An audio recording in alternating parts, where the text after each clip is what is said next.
So, andito tayo ngayon sa aking garden. Taray. Ayan. So, ito ay rooftop. Medyo magulo pa. Pero, papakita ko sa inyo kung paano ako mag-hand pollinate ng aking cucumber.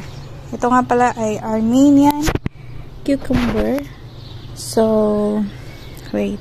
Hanap tayo ng male na flower. Kagaya nito. Ayan. Tapos,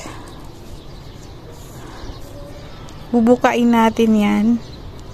Tapos, ilalagay natin sa, yung pollen, ilalagay natin dito sa stigma ng female flower.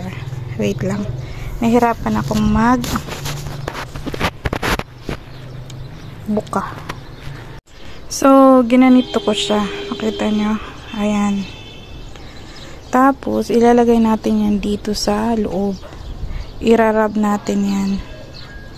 Diyan. Diyan.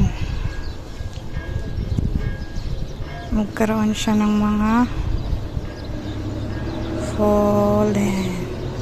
pollen pala. So, after mga ito 2 days na ito na ginawa kong hand pollination. Tapos kahapon ito. So, hindi ko pa alam.